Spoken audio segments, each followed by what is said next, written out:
Praise the lord. ఈరోజు దేవుని వాగ్దానము,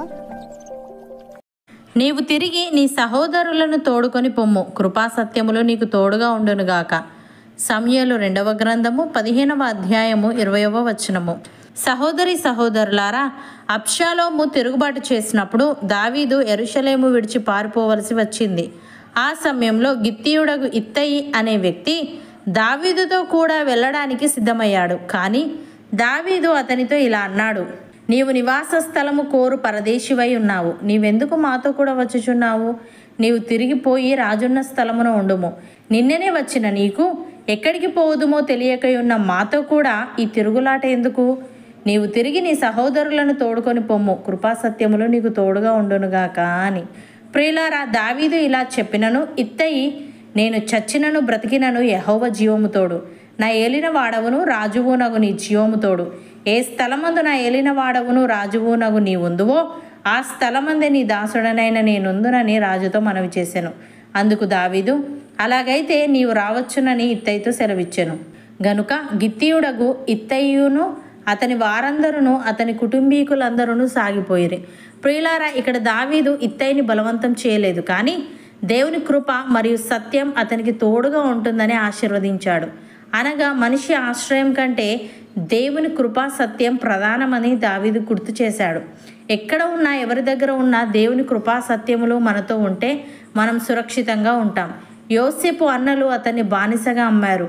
యోసేపు జైలులో వేయబడ్డాడు. అయినా యెహోవా యోసేపునకు తోడుగా ఉండెనని వ్రాయబడింది. దేవుని కృపా సత్యములు అతన్ని చివరికి ఐగుప్తు ప్రధానిగా చేశాయి. రూతు అన్యజనురాలు, కానీ నయముతో ఉండి నీ దేవుడే నా దేవుడు అంది. ఫలితంగా దేవుని కృపాసత్యములు ఆమెను దావీదు వంశంలో భాగమయ్యేలా చేశాయి. ప్రియులారా, మనుషులు వదిలిపెట్టిన దేవుని కృపాసత్యములు మనతో ఉంటే ఆయన నూతన తలుపులు తెరుస్తాడు. మనం ఎక్కడ ఉన్నా, ఏ స్థితిలో ఉన్నా దేవుడు మనతో ఉంటే మనం భయపడాల్సిన అవసరం లేదు. జీవితంలో చాలాసార్లు మనం మనుషుల మీద ఆధారపడతాం. ఎవరో మన వెంట ఉంటే మనం బలంగా ఉంటామని అనుకుంటాం, కానీ పరిస్థితులు మారినా ఆ మనుషులు మనల్ని విడిచిపోతారు. దావీదు సొంత కుమారుడైన అబ్షాలోమే దావీదుపై తిరుగుబాటు చేశాడు. దావీదు రాజ్యం వదిలి తలదించుకొని యెరూషలేము విడిచి వెళ్ళవలసి వచ్చింది. అప్పుడు అతనితో కొత్తగా చేరిన గిత్తీయుడైన ఇత్తయి తన కుటుంబం సైన్యంతో కలిసి దావీదుతో వెళ్ళాలని నిర్ణయించుకున్నాడు. కానీ దావీదు చాలా గొప్పగా చెప్పాడు: నీవు తిరిగి నీ సహోదరులను తోడుకొని పొమ్ము, కృపాసత్యములు నీకు తోడుగా ఉండునుగాక అని. ప్రియులారా, ఇక్కడ దావీదు ఒక ముఖ్యమైన పాఠం నేర్పుతున్నాడు. మన జీవితాన్ని నిలబెట్టేది మనుషుల సహాయం కాదు, దేవుని కృప మరియు సత్యము అని. మనుషులు వచ్చిపోతారు, కానీ దేవుని కృపా సత్యములు ఎప్పటికీ మనతో ఉంటాయి. ఇదే దావీదు ఇత్తయికి చెప్పిన ఆశీర్వాదం. ఇది నేడు మనకు వర్తిస్తుంది. భక్తుడు ఈ విధంగా అంటున్నాడు: యెహోవా మార్గములను నేను అనుసరించుచున్నాను, భక్తిహీనుడనై నా దేవుని విడిచిన వాడను కాను. ఆయన న్యాయ విధులనన్నింటినీ నేను లక్ష్య పెట్టుచున్నాను. ఆయన కట్టడలను త్రోసివేసిన వాడను కాను. దోషక్రియలు నేను చేయనొల్లకుంటిని, ఆయన దృష్టికి యథార్థుడనైతిని. కావున నేను నిర్దోషినై ఉండుట యెహోవా చూచెను, తన దృష్టికి కనబడిన నా చేతుల నిర్దోషత్వమును బట్టి నాకు ప్రతిఫలం ఇచ్చెను అని. సహోదరి సహోదరులారా, యెహోవా ఉత్తముడును యథార్థవంతుడునై ఉన్నాడు. కావున తన మార్గమును గూర్చి ఆయన పాపులకు ఉపదేశించును, న్యాయ విధులను బట్టి ఆయన దీనులను నడిపించును. తన మార్గమును దీనులకు నేర్పును. ఆయన చేసిన నిబంధనను, ఆయన నియమించిన శాసనములను గైకొను వారి విషయంలో యెహోవా త్రోవలన్నీ కృపాసత్యమయములై ఉన్నవి.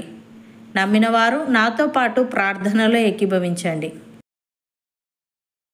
పరిశుద్ధుడా, ప్రేమగల తండ్రి, మనిషి ఆశ్రయం కంటే నీ కృపాసత్యములు ప్రధానమని, మేము ఎక్కడ ఉన్నా, ఎవరి దగ్గర ఉన్నా నీ కృపాసత్యములు మాతో ఉంటే మేము సురక్షితంగా ఉంటామని, మా జీవితాన్ని నిలబెట్టేది మనుషుల సహాయం కాదు, కానీ నీ కృప మరియు సత్యములేనని నీవు తెలియజేశావు. తండ్రి, నీకు స్తుతులు. దేవా, మేము మనుషుల మీద ఆధారపడకుండా నీ మీద ఆధారపడి నీ మార్గములను అనుసరిస్తూ దోషక్రియలు చేయకుండా నీ దృష్టికి యథార్థంగా ఉండుటకు సహాయము దయచేయమని, నీవు చేసిన నిబంధనను, నీవు నియమించిన శాసనములను గైకొని వారి విషయంలో నీ త్రోవలన్నీ కృపాసత్యమయములై ఉన్నవి గనుక మేము నీ నిబంధనను గైకొనుచు నీ శాసనములను అనుసరించి నడుచుకునే వారంగా ఉండుటకు కృపచూపమని, మా చేతుల నిర్దోషత్వమును బట్టి మాకు ప్రతిఫలమిచ్చి నీ కృపా సత్యములు మాలో ప్రతి ఒక్కరికి నీవే తోడుగా ఉండదయచేయమని యేసుక్రీస్తు నామమున ప్రార్థిస్తున్నాము తండ్రి. ఆమెన్.